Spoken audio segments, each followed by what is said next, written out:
Hello and welcome to Sports Update on Breakfast Central. I am Udoka, Njoku. Roumaysa Boualam hopes to be the first female boxer from our country to win an Olympic medal in the sport while being a good role model for young girls. At the Tokyo 2020 Olympics, boxer Roumaysa made history for Algeria. The two-time African champion became the first female boxer to represent her country at an Olympic game. Boualam believes that the level of boxing in Africa is getting better by the day. In blue for the entire 3 minutes. Yeah, it was beautiful boxing. You just see the backhand there, the right hand is just hitting. The level of Africa is getting better and better with the time. We prepared very hard to represent our country in a good way. I see different fights. I mean, the level is high. It's getting better every time. I don't know, maybe the idea of female who do boxing change in many of countries of Africa. That's why boxing became sport like all the other sports. All right, from there, let's go straight to Ghana. As the Vice President of the Ghana Football Association, Mark Ado, has affirmed that the 2023-2024 Ghana Premier League season will commence as scheduled starting this weekend amid reports of suspended Ashanti Gold notifying clubs of an impending court injunction on the league. He emphasized the GFA's commitment to making the league more substantial and better, asserting that they are undeterred by any potential injunction. Ado expressed his satisfaction with the progress made in recent years, particularly regarding the GFA president, Kurt Okraku's initiatives to enhance the league's quality. The new Ghana Premier League season is set to kick off on Friday, the 15th of September, with a match between Real Tamale United and Hearts of Oak. Now let's go straight to England, as Manchester United have announced a sponsorship deal with US-based Qualcomm Technologies, whose Snapdragon brand will replace the TeamViewer logo on their shirts from next season. The Premier League club, who did not reveal the financial details of the deal, were reportedly targeting an agreement worth £60 million per year.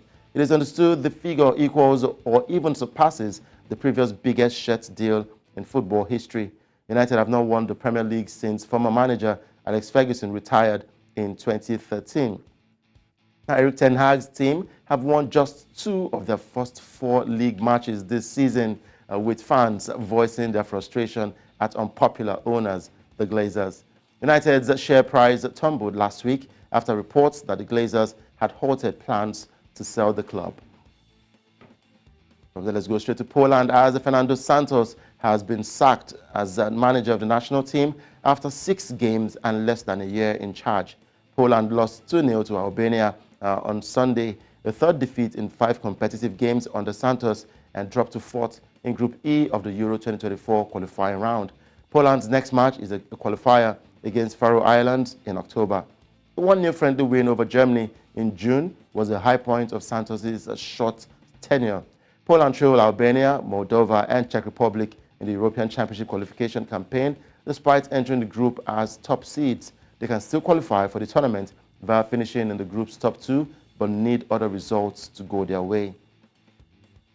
And in the world of basketball, the NBA team owners approved on Wednesday tougher rules and larger punishments regarding resting star players, including regulations on multiple All-Stars sitting out regular season contests.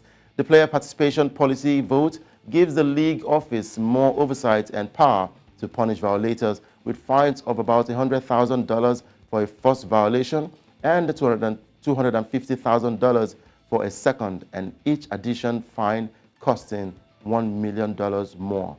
Under the new rules recommended by the NBA Competition Committee, teams cannot shut down a star player or have him play a greatly reduced role in a manner impacting the integrity of the game. That players should be resting, we would be favoring it, and frankly, I would be delivering the message to the fans even that you want these players to rest at certain times because that's going to keep them healthier and performing at a higher level and ensuring that they're on the floor at critical times in the season. What we talked about today is that the the correlation, putting aside causation, isn't there even with players who participate in summer competitions like World Cups and Olympics. They are not more likely to get injured in that season. We don't see any statistical data suggesting that players increase their likelihood of getting injured as they go further along in the season, or even in back-to-backs, which may surprise people. And I think one of the things we're all learning with data and science is not to take anything for granted. All right, that's a wrap on Sports Update on Breakfast Central. I am Udoka and Njoku. Good morning, Olive, and good morning, Osarage. Good morning, Udoka. I don't know why you have to mention that Manchester United hasn't won the Premier League Yes, since 1922. That was intentional. I had to remind you. That was very, very unfair. Exactly, as a Manchester United fan. That was very unfair and unnecessary, and I would like that you please retract your statements. Yeah, well, it's what it is, because since Alex Ferguson, you guys have not won the league. So it was just Fergie time that you guys had winning the Premier League. So now we're much, you know, yes, please. We're a much better team back then, you know, than we are now. But I want to, definitely. I mean, but I want to ask. I mean, if you looked at arguably Chelsea was also a much better team back then, because if you look at the Chelsea Legends game, you know, and those players compared to the players that they have now, you know, it's a clear difference. But I want to ask, you know, your views on Ten Hag. You know, he came in, you know, and everyone believed that he was a disciplinarian, and he was, you know, really strict, and he was going to set things right with the team. But, you know, do you think he may also be focusing too much on being a disciplinarian than he is on actually creating a team that works, and, you know, is a team that every other team is scared of? Well, you know, for coaches like that, I'm sorry to call him the Pep Guardiola look-alike, but then we see the likes of Pep Guardiola, Mikel Arteta, and of course Eric Ten Hag. These guys are disciplinarians, and we've seen them do this on the football pitch. But is it yielding results for Pep Guardiola? Yes. But I think it will take time for the likes of Mikel Arteta and Eric Ten Hag to instill that discipline in the team, filled up with a lot of superstars. For Ten Hag, yes, he might have a couple of back and forths with these players. But of course, we need to give him time, and I'm sure he will deliver. He's a great coach. He knows what he wants to achieve. But will he have that time at Manchester United? Well, only the fans will tell if he will. All right. Fingers crossed. We certainly wish Manchester United all the best. We look forward to seeing a season that would be a season like no other. We see Manchester United in all their glory. Like, who are we playing this weekend? Eric Ten Hag makes. I feel like you will not win the title even after 10 years, because he has 10 in his name. Just saying. I can't even argue. To be honest, I don't have any faith in him. You know, I thought that I did, but you know, I'm not saying the Manchester United that I'm scared of. You know, if I was, you know, playing in a different team, I would not be scared of the current Manchester United. None of their players, you know, frightens me. There's no creativity. There's no individual brilliance. There's just a couple of people, you know, kicking the ball here and there. You know, you don't see the drive that you can see in Manchester City. You don't see the same drive you would see in Liverpool. You know, and those are, you know, teams that you can tell that even when they lose, they gave their all, you know, to each and every game.